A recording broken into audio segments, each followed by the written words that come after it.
from Gaming Live TV, and I'm here with Joel from Hothead Games talking about Swarm. Tell us a little bit more about development. Yeah, we've actually had Swarm on the back burner at Hothead for quite a while. We originally entered it into a contest in late 2006. It was a contest for indie developers, and we made the final four in that. We won a little bit of money and got the People's Choice Award, and we knew with the way people reacted to it, we were really onto something, and they loved the character, and it was based on some really innovative gameplay mechanics that were developed by Dr. Mike Hayward. It was actually based on his PhD research in artificial intelligence. So he actually worked on it by himself at the studio for a few years, and then we came up with this idea of controlling 50 of the characters all at once and moving them as a swarm. And once we had that, we thought this could really make a great action platformer game. And so we put it into full production about a year ago, and now it's ready to be released this month on Xbox Live Arcade and PlayStation Network. I understand there's like some features in there where it's really in your face about beating your friends' scores and all that sort of thing. Can you tell us a bit more about that? Yeah, we really made this game about scoring, about getting a high score, about beating your friends. And so there's a leaderboard for every level. There's a weekly leaderboard for every level. There's a leaderboard that takes your high scores from all the levels and combines them together, so you've got hundreds of millions of points. And on the level select screen, it's right in your face, always saying, showing you how you're ranking against your friends or worldwide. That sounds fantastic. I mean, what were the sort of challenges in coming up with something that moves such an organic way, but it's also really chaotic? Well, we think we've created the game to feel really intuitive and fun. But it was a real challenge, you know, when you're controlling 50 at once. There's no lead guy. This isn't like a little mini RTS where you're sending squads out to do things. You're literally moving the entire swarm, and they naturally flow and flock around obstacles in the terrain. But they also, it's a crazy dangerous world. There's explosions and fires and electrocutions and impalement and big pits to fall down. And so the Swarmites sometimes get separated, blown apart, blown by fans and explosions, and so making you always, the player still feel in control and the swarm trying to get back together. We spent a lot of time on that. We had play testers come in, new people who had never played it, play it every week, and just give us their honest feedback, and that was really helpful because when you work on a game, you get really close to it. And so we iterated and iterated. We really believe in that as a development philosophy, and we're really happy with where we've gotten to with it. It looks fantastic. I mean, how many levels are there, or is it just about repeating a few levels in a different way, or is it, you're going through like 30, 40 levels? Well, it's about 6 to 8 hours to get through the whole game where you get to the end and grow Momma, and Momma wants a new hat. That's how we set up the story. It's not a very story-heavy game. Right. The world is sort of bizarre looking, and the concepts are a little bizarre, and that's pretty on purpose.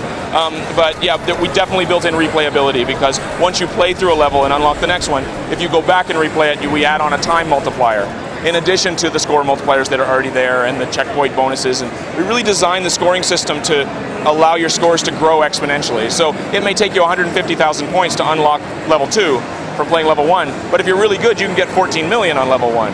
And because there's a time bonus, there's no natural top score. We didn't want the leaderboards to have 2,000 really good players all tied for first place. Yeah. So we expect people that are really good will be sort of friends will be leapfrogging each other as they just slightly outdo each other. Speaking to you earlier that nobody's yet beaten the score, and what is the high score among the team? Is it really like a lot of rivalry? The score, the leaderboard that has all the scores of all the levels added together, the top I think is around 450 million. I'm sure when the game comes out in a couple weeks, people will beat us. But that's like, we had a QA team internally at Hothead, and we had a QA team in Montreal testing for us as well. Those guys were back and forth all the time. A lot of talk and a lot of bragging and a lot of competition. I didn't play the game as much as them, so I'm not the top dog, but those guys are like really good. We're having a contest here at the show where we're letting people play, and whoever gets the top score is going to take home a PS3 that the team has autographed. And yeah, and so that, and already people are like, they're going nuts. They're standing here for hours playing the game, and they're getting a lot better. So yeah, I think somebody's on 9 million or something. Yeah, 9.2 million is the current high score. I expect by Sunday that'll be even higher. I just played it and got 11 million. It's entirely possible these people will have me beat before PAX is over. Is there one sort of set way to do the level? Is it like varied? Can you do different things to complete the level? It's not. Well, there's different moves in the game where you're controlling the swarm. You can huddle them together, you can spread them apart, you can jump, and then you can combine those things. If you huddle them together and jump, they'll squeeze together and they'll make a totem pole, and you can even move around with that. Or you can, if you let go of your huddle, they'll get a little speed boost. Or if you're huddling and then you spread really quick, they'll punch ahead and bash, and they can smash things open. And so there's always more than one way to skin a cat in the levels. And so we tried to design them so that there were more, people could sort of do it their own way. Yeah, Excellent. So I mean that's going to lend itself well to replaying as well, like particularly going for the high scores. I take it like some different moves will give you more points than others, so people will be trying to like find like the best ways to do things or the.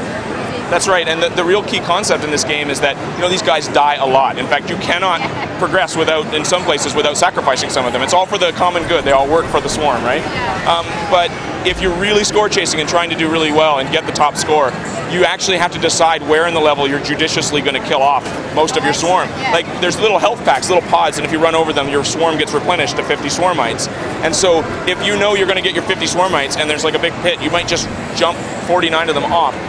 Because the multiplier, it stays alive by collecting things, but it also stays alive if you kill Swarmites. And we actually have a whole other system in the game too called death medals, where if 10 or more of your Swarmites die in a specific way, like they're all electrocuted or they all fell out down a pit, we give you a death medal in that category. And then if all your swarm dies all at once in one category, you get a mega death medal. And then we also have progressive death medals. The jokes just write themselves, right? And then where we get bronze, silver, and gold, we keep track of how many Swarmites you've killed. The other cool thing is it's always front and center. On the PSN version of the game, there is a global death count of how many Swarmites have been killed worldwide. That's going to reach epidemic proportions within like... I made sure the programmer didn't have that be a 32-bit number, that would cap out at 4 billion. So it can go very, very high. And I think we're going to have a pool at the office to try to predict, and guess how high it's going to be, say, a month after release.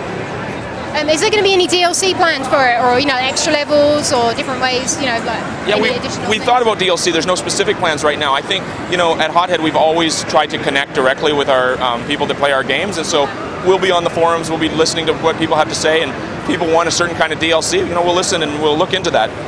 Certainly a game I think that lends itself to DLC, and if there's a demand for it, we'll certainly try to do that. It really looks like it, and also another thing was like.